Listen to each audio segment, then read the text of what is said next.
So we have an incredible return on our investment. Well, those costs will be announced by the president. That's why some lawmakers in both parties suggested a deal to end the shutdown. The vote on Sandy aid was canceled, according to what Speaker Boehner. Some of the biggest names include former Presidents Bill Clinton, Jimmy Carter. Employers employing veterans because of all the skills that they possess.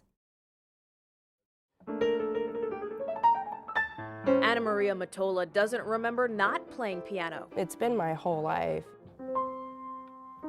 She started young, her 4-year-old feet too short to touch the pedals, but her fingers flew, carrying her from high school competitions to 2 piano majors at Arizona State, and in 2003 to Washington to try out for the prestigious President's Own Marine Band. I've never been to the East Coast before. She thought the job sounded good.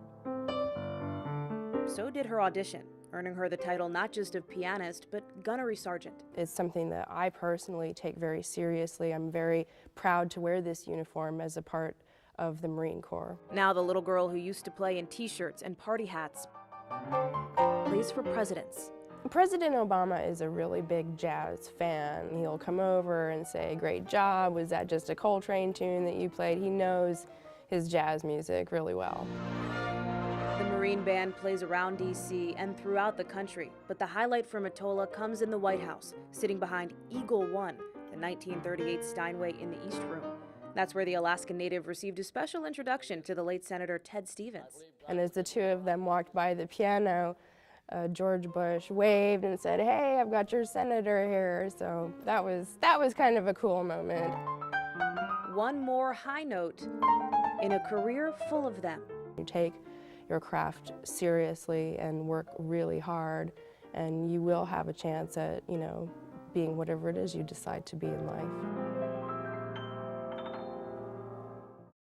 I'm an engineer by profession. I'm busy. Paul Shank's not into Vegas or the lottery. It's just amazing. But at a flea market in Maryland, he hit the jackpot. It looked like an oversized party favor. Something caught his eye when he was hunting for aviation antiques one day. It looked like grab the freight ends, pull it, and the confetti would fly everywhere.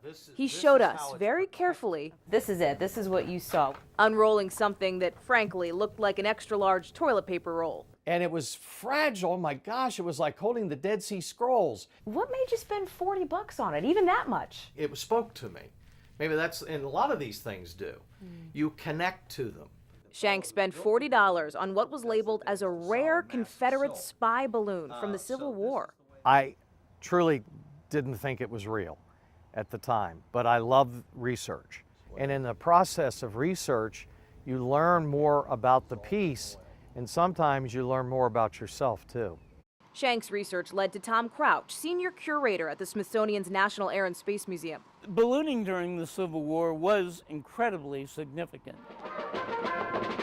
More than 150 years ago, troops in the Civil War used balloons to spy on enemies, kind of like old school drones. I'll often refer to it as Mr. Lincoln's Air Force. On July 4th, 1862, one Confederate balloon made of fragile dress silk was captured by the Union side in a battle at Richmond. The Union balloonist, not impressed by the Confederate technology, chopped up the balloon and gave the pieces away. Historians think only a few of those pieces survived, one's at the Smithsonian.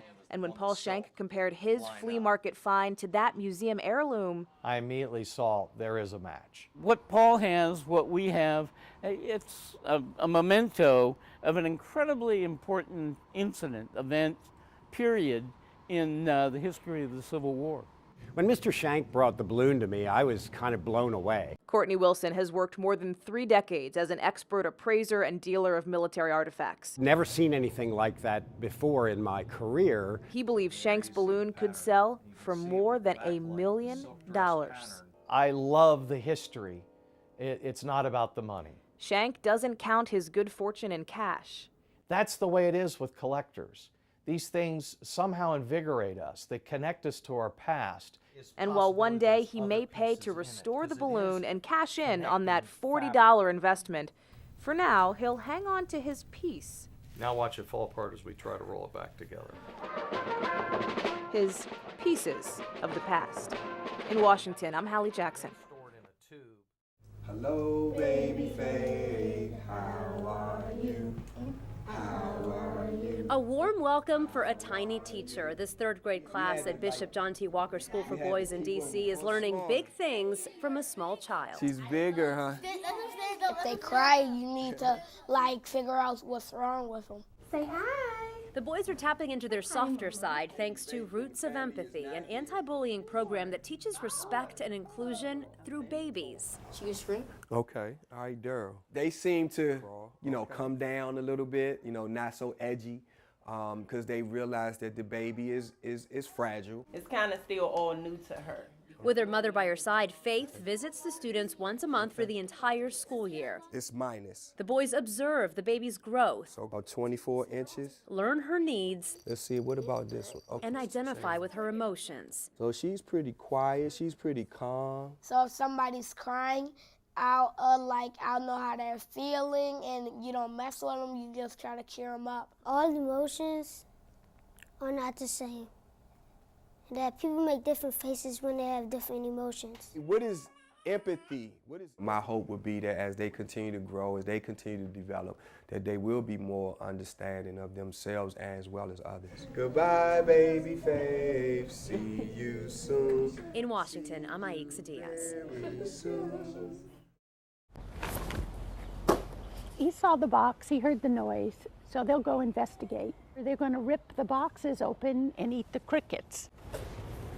There's 250 crickets in a box. The bears went out for the first time about a month ago, and they've been attracting all kinds of crowds. They're cute.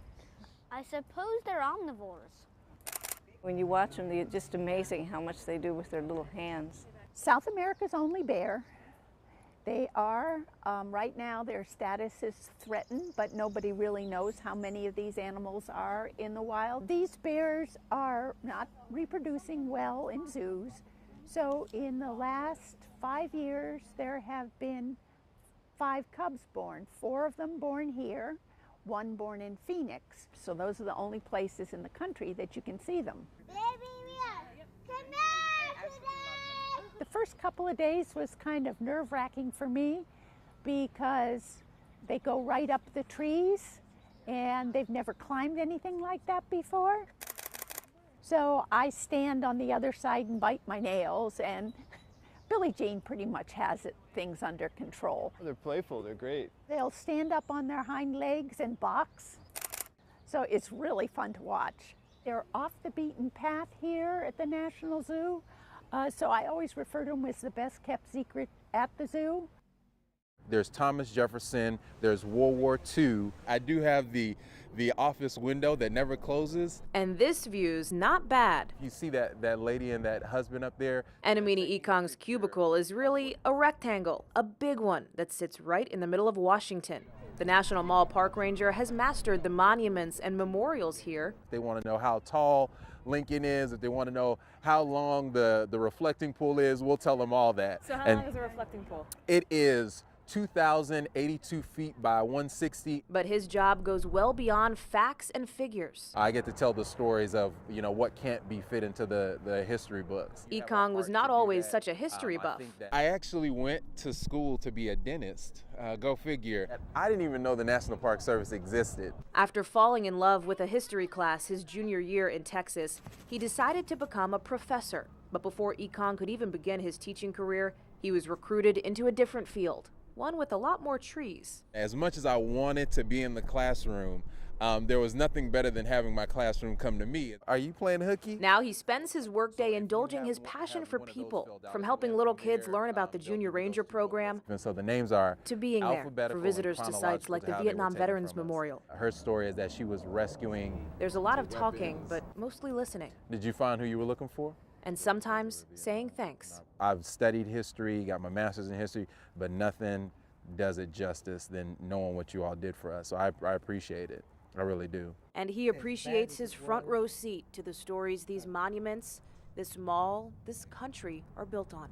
It's an awesome thing to look around and say that I'm part of living history. Every day that I put on my uniform and I go to work. That's my legacy. It's an awesome thing.